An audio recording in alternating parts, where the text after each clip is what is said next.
ಹಾಂ. नारायणं निखिलपूर्णगुणैकदेहं निर्दोषमाप्यतमर्पिखिलैषु वाक्यैः अस्योद्भवाद्यमशेषविशेषतोऽभिमन्युं सदा प्रियतं सन्नमामि। कृष्णाय वासुदेवाय हरये परमात्मने प्रणतः क्लेशनाशाय गोविन्दाय नमो नमः। अभ्रमं भङ्गरहितम् अजडं विमलं सदा आनन्दतीर्थमतुलं भजे तापत्रयापहम्। पृथ्वीमण्डलमध्यस्थाः पूर्णबोधमतानुगाः वैष्णवाः विष्णुहृदयाः तान् नमस्ये गुरून् मम। तपस्वाध्यायशुश्रूषा कृष्णपूजा रतं मुनिं विश्वेशम् इष्टदं वन्दे परिव्राट् चक्रवर्तिनम्। श्रीगुरुभ्यो नमः।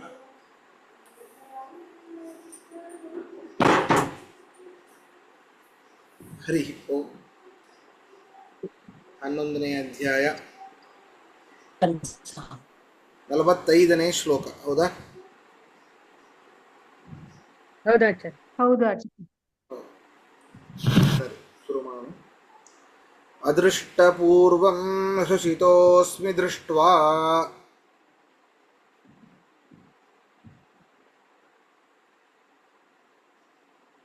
ಭಯೇನ ಚೌಪ್ರವ್ಯಥಿತಂ ಮನೋ ಮೇ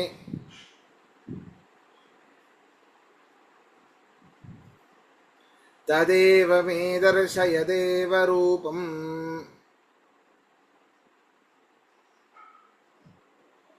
ಪ್ರಸೀದ ದೇವೇಶ ಜಗನ್ನಿವಾಸ.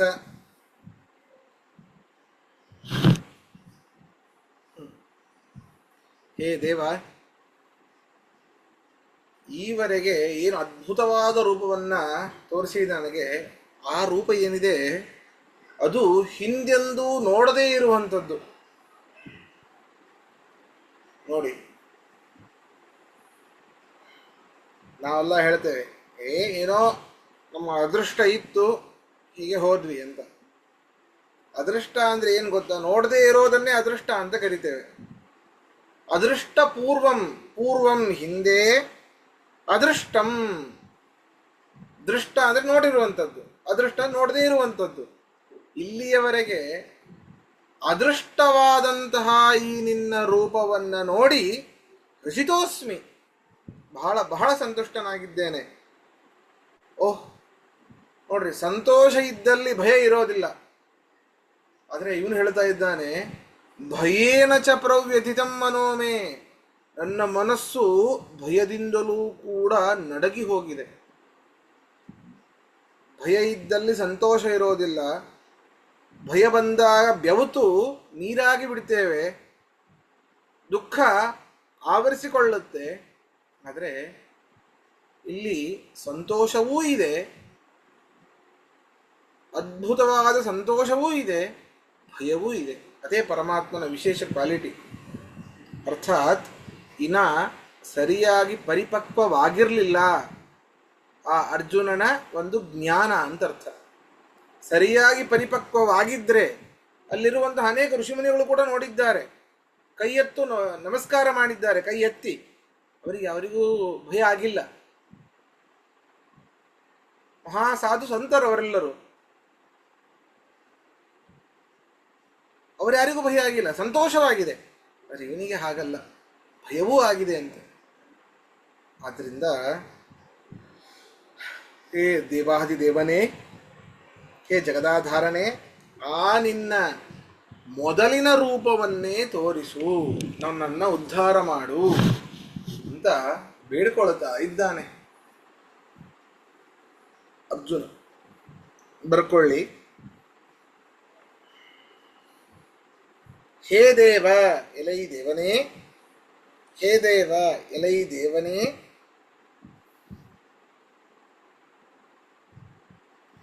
ಪೂರ್ವಂ ಅದೃಷ್ಟಂ,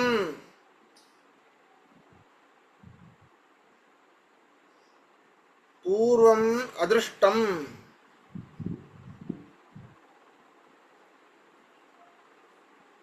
ಹಿಂದೆ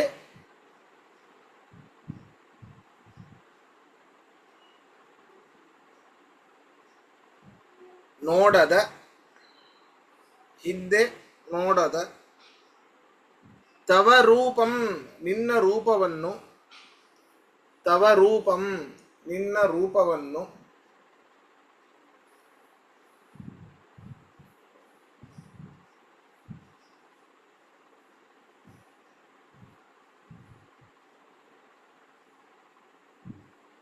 ದೃಷ್ಟ್ವಾ ನೋಡಿ, ದೃಷ್ಟ್ವಾ ನೋಡಿ,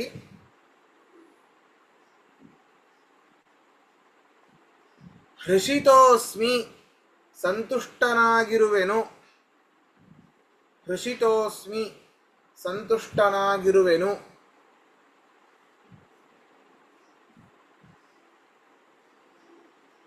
ಚ ಹಾಗೆಯೇ, ಚ ಹಾಗೆಯೇ,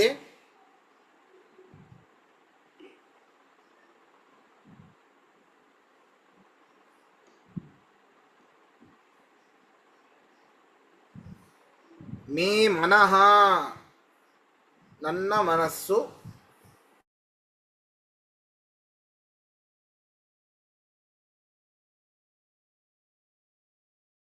ಭಯೇನ ಭಯದಿಂದ, ಭಯೇನ ಭಯದಿಂದ,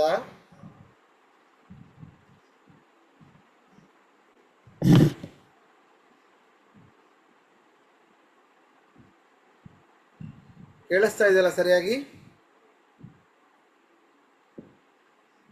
ಕೇಳಿಸ್ತಾ ಇದೆ ಆಚಾರ್ಯ, ಇವಾಗ ಕೇಳಿಸ್ತಾ ಇದೆ. ಕೇಳಿಸುತ್ತೆ. ಭಯೇನ ಭಯದಿಂದ,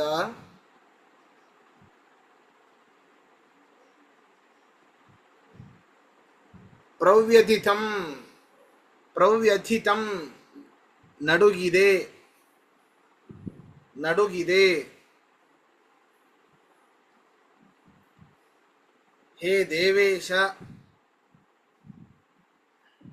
ಹೇ ಎಲೈ ದೇವತೆಗಳ ನಿಯಾಮಕನೇ, ಹೇ ದೇವೇಶ ಎಲೈ ದೇವತೆಗಳ ನಿಯಾಮಕನೇ, ಜಗನ್ನಿವಾಸ,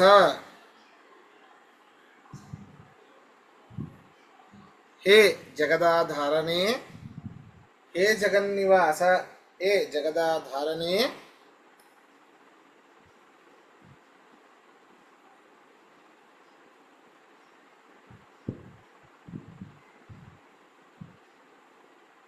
ಜಗದಾಧಾರನೇ, ತದೇವ ರೂಪಂ, ತದೇವ ರೂಪಂ ಆ ನಿನ್ನ ರೂಪವನ್ನೇ, ಆ ನಿನ್ನ ರೂಪವನ್ನೇ, ಆ ನಿನ್ನ ಮೊದಲಿನ ರೂಪವನ್ನೇ ಅಂತಾನೆ ಬರ್ಕೊಳ್ಳಿ. ಆ ನಿನ್ನ ಮೊದಲಿನ ರೂಪವನ್ನೇ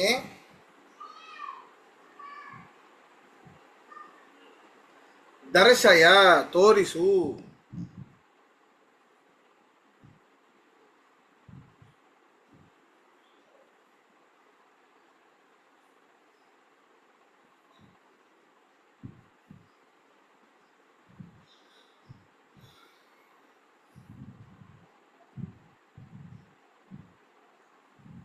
ದರ್ಶಯ ತೋರಿಸು, ಪ್ರಸೀದ ಪ್ರಸನ್ನನಾಗು, ಪ್ರಸೀದ ಪ್ರಸನ್ನನಾಗು.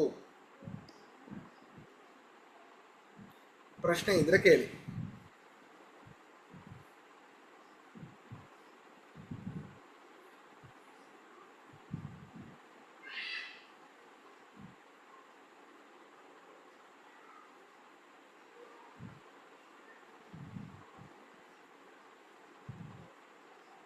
ಮುಂದೆ ಹೋಗೋಣ.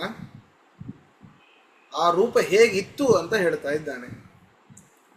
ಕಿರೀಟಿನಂ ಗದಿನಂ ಚಕ್ರಹಸ್ತಂ ಇಚ್ಛಾಮಿ ತ್ವಾಂ ದ್ರಷ್ಟುಮಹಂ ತಥೈವ ತೇನೈವ ರೂಪೇಣ ಚತುರ್ಭುಜೇನ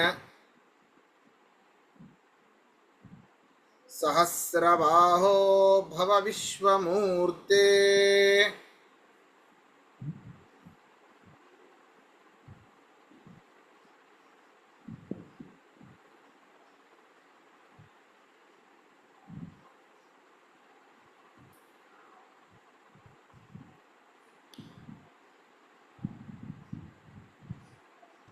ಹ್ಮ್.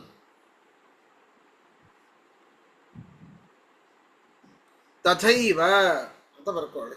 ಕ್ಷಮಿಸಿ, ಇದರ ತಾತ್ಪರ್ಯವನ್ನು ಹೇಳಬೇಕು.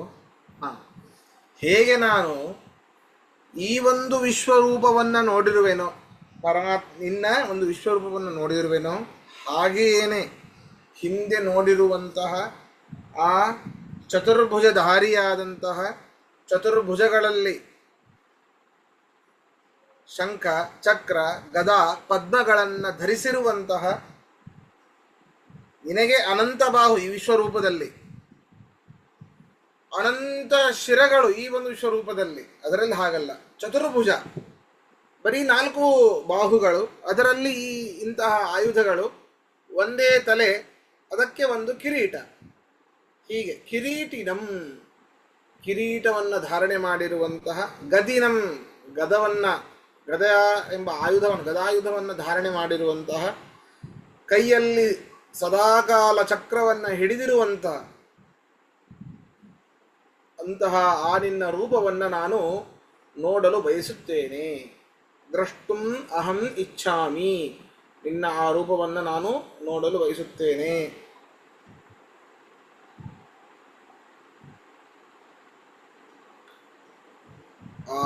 ಹೇ ಸಹಸ್ರಬಾಹೋ, ಅನಂತ ಬಾಹು ಉಳ್ಳವನೇ, ಹೇ ವಿಶ್ವಮೂರ್ತೆ, ಎಲೈ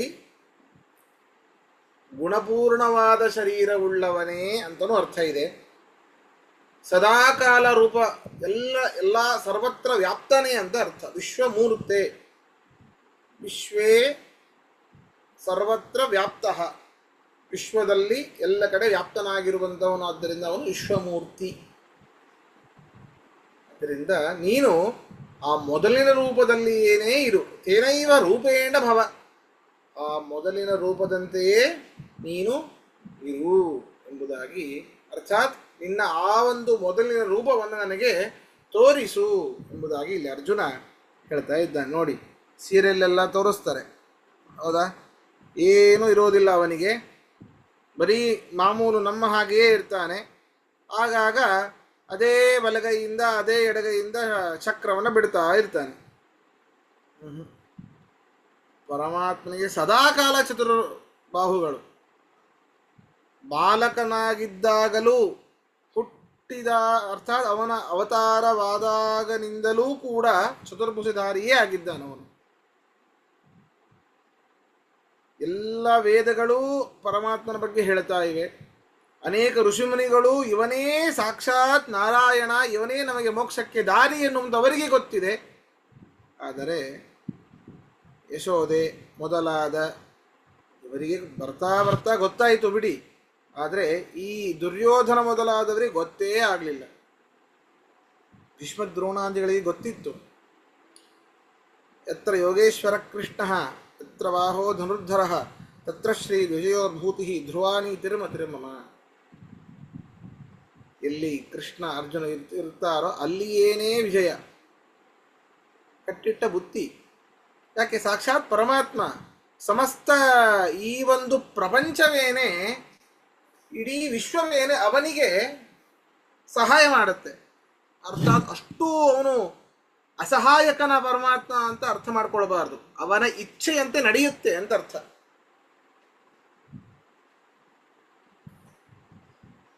ಆದ್ದರಿಂದ ಎಲ್ಲರಿಗೂ ಗೊತ್ತಿತ್ತು ಕೃಷ್ಣನೇ ಸರ್ವೋತ್ತಮ, ಅಗ್ರಪೂಜೆ ಅವನಿಗೆ ಸಲ್ಲಬೇಕು ಅಂತ ಭೀಷ್ಮಾಚಾರ್ಯರು ಕೂಡ ಹೇಳಿದ್ದರು. ಅದೇ ಸೀರಿಯಲಲ್ಲಿ ತೋರಿಸೋದು ಬೇರೆ ರೀತಿ ತೋರಿಸ್ತಾರೆ. ನಮಗೆ ಕಣ್ಣು ಮುಚ್ಚಿದ್ರೆ ಅದೇ ರೂಪ. ಅದರಲ್ಲಂದ್ರೂ ಈ ಹೊಸ ಹಿಂದಿ ಮಹಾಭಾರತದಂದ್ರೂ ಬತ್ತಳಿಕೆಯೇ ಇಲ್ಲ. ಆ ಜ್ಯಾವನ್ನ ಅರ್ಥಾತ್ ಆ ಬಿಲ್ಲಿನ ಹಗ್ಗವನ್ನು ಜಗ್ಗಿದ್ರೆ ಬಾಣ ಪ್ರತ್ಯಕ್ಷವಾಗ್ಬಿಡುತ್ತೆ. ಬತ್ತಳಿಕೆ ಇರಬೇಕು, ಅದರಲ್ಲಿ ಬಾಣಗಳು ಇರಬೇಕು.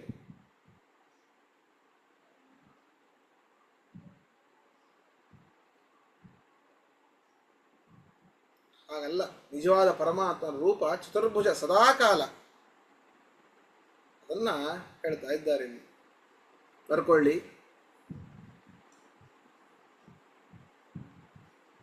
ತಥೈವ, ಹೇಗೆ ವಿಶ್ವರೂಪವನ್ನ ನೋಡಿರುವೆನೋ ಹಾಗೆಯೇ ಹೇಗೆ ವಿಶ್ವರೂಪವನ್ನು ನೋಡಿರುವೆನೋ ಹಾಗೆಯೇ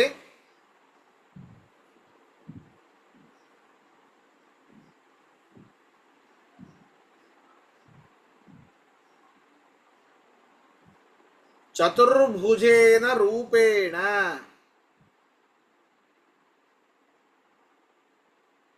ಚತುರ್ಭುಜೇನ ರೂಪೇಣ ನಾಲ್ಕು ಭುಜಗಳುಳ್ಳ ರೂಪದಿಂದ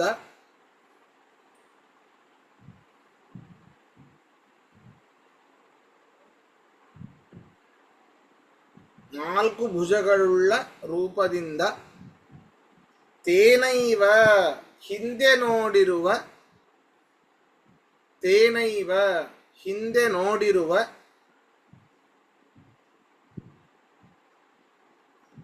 ಕಿರೀಟಿನಂ ಕಿರೀಟ ಧರಿಸಿದ ಕಿರೀಟಿನಂ ಕಿರೀಟ ಧರಿಸಿದ ಗದಿನಂ ಗದೆಯುಳ್ಳ ಗದಿನಂ ಗದೆಯುಳ್ಳ ಚಕ್ರಹಸ್ತಂ ಕೈಯಲ್ಲಿ ಚಕ್ರವನ್ನು ಹಿಡಿದಿರುವ ಚಕ್ರಹಸ್ತಂ ಕೈಯಲ್ಲಿ ಚಕ್ರವನ್ನು ಹಿಡಿದಿರುವ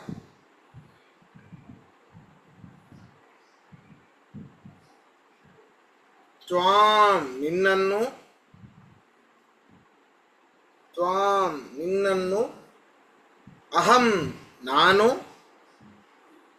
ಅಹಂ ನಾನು ದ್ರಷ್ಟುಂ ನೋಡಲು ದ್ರಷ್ಟುಂ ನೋಡಲು ಇಚ್ಛಾಮಿ ಬಯಸುತ್ತೇನೆ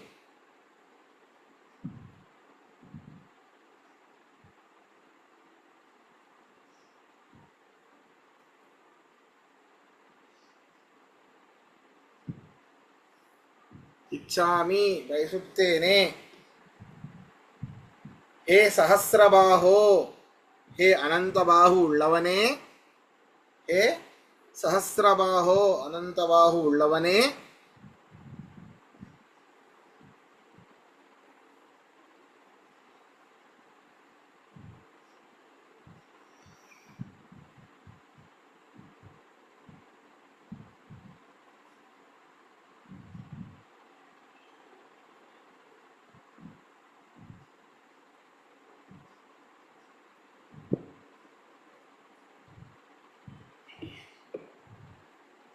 ಹೇ ವಿಶ್ವಮೂರ್ತೆ ವಿಶ್ವದೆಲ್ಲೆಡೆ ವ್ಯಾಪಿಸಿದವನೇ ಹೇ ವಿಶ್ವಮೂರ್ತೆ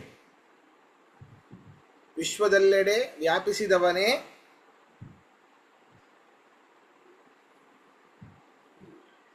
ತೇನೈವ ರೂಪೇಣ ಭವ ಇನ್ನೊಮ್ಮೆ ಬರ್ಕೊಳ್ಳಿದ್ದೀನಿ ತೇನೈವ ರೂಪೇಣ ಭವ ಮೊದಲಿನ ರೂಪದಂತೆಯೇ ಆಗಿರು ಮೊದಲಿನ ರೂಪದಂತೆಯೇ ಆಗಿರು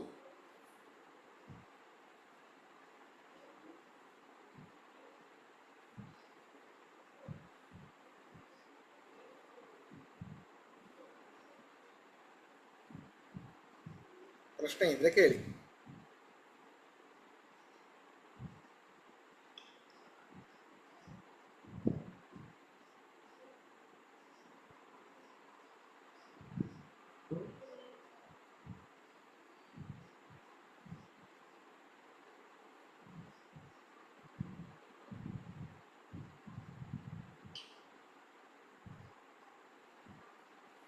ಸರಿ ಮುಂದೆ ಹೋಗೋಣ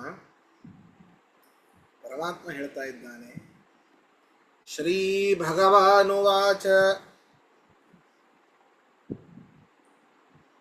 ಮಯಾ ಪ್ರಸನ್ನೇನ ತವಾರ್ಜುನೇದಂ ರೂಪಂ ಪರಂ ದರ್ಶಿತಮಾತ್ಮಯೋಗಾತ್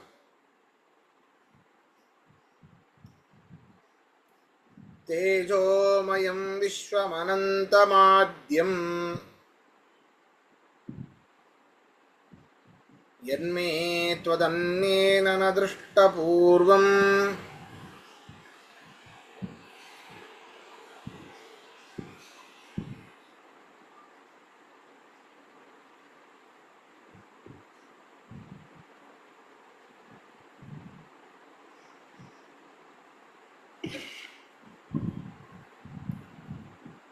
ಪರಮಾತ್ಮ ಹೇಳ್ತಾ ಇದ್ದಾನೆ, ಹೇ ಅರ್ಜುನ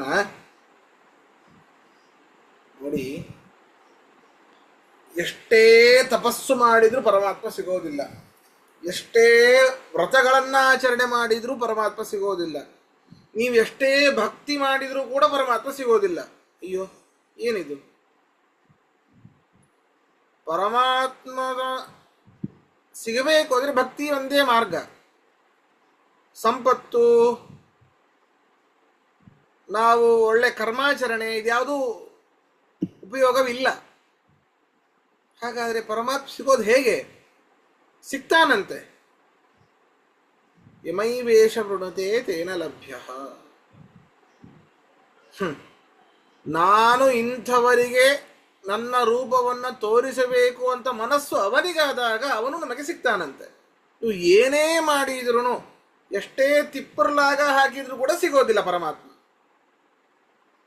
ಅದನ್ನೇ ಹೇಳ್ತಾ ಇದ್ದಾನೆ, ಮಯಾ ಪ್ರಸನ್ನೇನ, ನಾನು ಸಂತುಷ್ಟನಾಗಿದ್ದೇನೆ, ಸಂತುಷ್ಟನಾಗಿ ನಿನಗೆ ಈ ಒಂದು ಶ್ರೇಷ್ಠವಾದ ರೂಪವನ್ನು ತೋರಿಸಿದ್ದೇನಪ್ಪ. ನನ್ನ ಒಂದು ಯೋಗ ಬಲದಿಂದ ಶ್ರೇಷ್ಠವಾದ ಈ ಒಂದು ರೂಪವನ್ನು ನಾನು ತೋರಿಸಿದ್ದೇನೆ. ಯೋಗ ಬಲ ಅಂದರೆ ನನ್ನಲ್ಲಿರುವಂತಹ ಅದ್ಭುತವಾದ ಸಾಮರ್ಥ್ಯದಿಂದಾಗಿ ಹೇಗಿದೆ ರೂಪ, ಇಂತಹ ರೂಪವನ್ನು ತೋರಿಸಿದ್ದೇನೆ. ತೇಜೋಮಯ, ತೇಜಸ್ಸೇ ಅನಂತ ಸೂರ್ಯಗಳ ರಾಶಿ.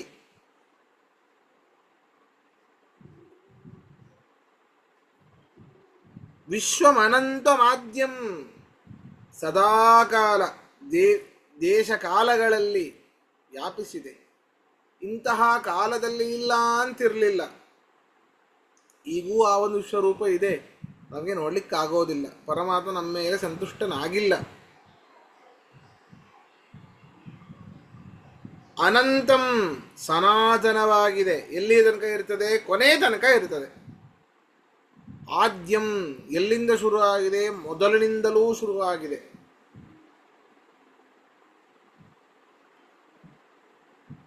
ಯನ್ಮೇ ತ್ವದನ್ನೇ ನನದೃಷ್ಟಪೂರ್ವಂ. ನೋಡು, ನಿನಗಿಂತ ಯೋಗ್ಯತೆಯ ಕಡಿಮೆಯಾದವರಿಂದ ಇದನ್ನು ನೋಡಲ್ಪಟ್ಟಿಲ್ಲ. ತ್ವತ ಅನ್ನೇನ ನ ದೃಷ್ಟಪೂರ್ವಂ, ಹಿಂದೆ ಯಾರಿಗೂ ಕೂಡ ಈ ರೀತಿ ತೋರಿಸಿಲ್ಲ ನಾನು. ನಿನಗೆ ಈ ಒಂದು ವಿಶೇಷವಾದ ರೂಪವನ್ನು ತೋರಿಸಿದ್ದೇನೆ ಅಂದರೆ ನಾನು ನಿನ್ನ ಮೇಲೆ ಎಷ್ಟು ಪ್ರಸನ್ನನಾಗಿದ್ದೇನೆ. ಅರ್ಥಾತ್ ಅರ್ಜುನನ ಒಂದು ಯೋಗ್ಯತೆಯನ್ನು ನಾವು ವಿಚಾರ ಮಾಡಬೇಕು. ಪರಮಾತ್ಮನೇ ಸ್ವಯಂ ಪ್ರೀತನಾಗಿ ಅವನಿಗೆ ನೋಡಿ, ಒಂದು ತನ್ನ ಮೂಲ ರೂಪವನ್ನು ತೋರಿಸಿದ್ನೋ, ಕ್ಷೀರಾಬ್ಧಿಶಾಹಿಯಾದಂತಹ ರೂಪವನ್ನು ತೋರಿಸಿದ್ನೋ, ಅಥವಾ ನರಸಿಂಹ ಅವತಾರವಾದ ರೂಪವನ್ನು ತೋರಿಸಿದ್ನೋ. ನರಸಿಂಹ ಅವತಾರ ಆಗಿತ್ತು, ಅದನ್ನೇ ಇನ್ನೊಮ್ಮೆ ತೋರಿಸ್ಬೋದಿತ್ತು. ವಾಮನ, ಅದನ್ನು ತೋರಿಸ್ಬೋದಿತ್ತು. ರಾಮ ಇನ್ನೊಮ್ಮೆ ತೋರಿಸ್ಬೋದಿತ್ತು. ಅವು ಕೂಡ ಇಷ್ಟೇ ತೇಜೋಮಯವಾಗಿದೆ. ಮತ್ಸ್ಯ, ಕೂರ್ಮ, ಅದೇ ಅವತಾರವನ್ನು ತೋರಿಸ್ಬೋದಿತ್ತು. ಹಯಗ್ರೀವ, ಧನ್ವಂತರಿ, ಇಂತಹ ಹಿಂದೆ ತೆಗೆದುಕೊಂಡಂತಹ ರೂಪವನ್ನೇ ತೋರಿಸ್ಬೋದಿತ್ತು. ಆದರೆ ಹಿಂದೆ ಯಾರೂ ಕೂಡ ನೋಡಿಲ್ಲ ಈ ಒಂದು ರೂಪವನ್ನ. ಈ ರೂಪ ಎಲ್ಲ ಅವತಾರಗಳ ಮಿಕ್ಸ್ಚರ್ ಆಗಿದೆ. ಇದು ಅಂದ್ರೆ ಹೇಗೆ ನೋಡಿ, ಎಷ್ಟು ಅದ್ಭುತವಾಗಿದೆ ಅಂದ್ರೆ, ಇಷ್ಟೂ ರೂಪಗಳನ್ನು ಒಂದರಲ್ಲೇ ನೋಡಬಹುದು ಅಂತಂದ್ರೆ, ಒಂದರಲ್ಲೇ ತೋರಿಸುವಂತಹ ಒಂದು ಪರಮಾತ್ಮನಿಗೆ ಇದೆ. ಆದರೆ ಈ ವಿಶ್ವರೂಪವನ್ನು ತೋರಿಸುವಂತಹ ಉದ್ದೇಶ, ಎಷ್ಟು ಪ್ರೀತನಾಗಿದ್ದ ಪರಮಾತ್ಮ ಅರ್ಜುನನ ಮೇಲೆ ಅನ್ನುವಂಥದ್ದು ಬಹಳ ಮುಖ್ಯ. ಅದನ್ನೇ ಹೇಳ್ತಾ ಇದ್ದಾನೆ, ಮಯಾ ಪ್ರಸನ್ನೇನ, ನಾನು ಪ್ರಸನ್ನನಾಗಿ ಒಂದು ರೂಪವನ್ನು ತೋರಿಸಿದ್ದೇನೆ, ಸುಮ್ಮನೆ ಪ್ರಸನ್ನನಾಗಿಲ್ಲ. ಧ್ರುವರಾಯನಿಗೆ ಪ್ರಸನ್ನನಾದ ನಾರಾಯಣ ರೂಪವನ್ನು ತೋರಿಸಿದ. ವಾಸುದೇವ ಮಂತ್ರವನ್ನು ಅವನು ಪಠನೆ ಮಾಡ್ದ, ಜಪಿಸಿದ, ವಾಸುದೇವ ರೂಪನಾಗಿಯೇ ಬಂದು ತೋರಿಸಿದ. ಅದರಲ್ಲಿ ಆಯುಧಗಳು ಸ್ವಲ್ಪ ವ್ಯತ್ಯಸ್ತವಾಗಿರ್ತದೆ ಅಷ್ಟೇ. ಪರಮಾತ್ಮನ ಆ ಒಂದು ಮೂಲ ರೂಪವೇನೆ. ಹೌದಾ? ಆಯುಧಗಳು ಬೇರೆ ಬೇರೆ ಕೈಯಲ್ಲಿ ಹಿಡ್ಕೊಂಡಿರ್ತಾನೆ ಪರಮಾತ್ಮ, ಅಷ್ಟೇ ವ್ಯತ್ಯಾಸ. ಅದು ಕೂಡ ತೇಜೋಮಯವಾಗಿದೆ. ಅವನಿಗೆ ಈ ಒಂದು ವಿಶ್ವರೂಪವನ್ನು ತೋರಿಸ್ಲಿಲ್ಲ. ಅವನಲ್ಲೂ ಪ್ರಸನ್ನನಾಗಿದ್ದ ಪರಮಾತ್ಮ, ಆದರೆ ಇವನಷ್ಟು ಪ್ರಸನ್ನನಾಗಿರಲಿಲ್ಲ. ಅದರಿಂದ ಎಂತಹ ಅದ್ಭುತ ರೂಪ! ನಿನ್ನ ಯೋಗ್ಯತೆಯಲ್ಲಿ, ನಿನಗಿಂತ ಯೋಗ್ಯತೆಯಲ್ಲಿ ಕಡಿಮೆ ಇರುವವರಿಂದ ಇದು ಎಂದೂ ನೋಡಲ್ಪಟ್ಟಿಲ್ಲ.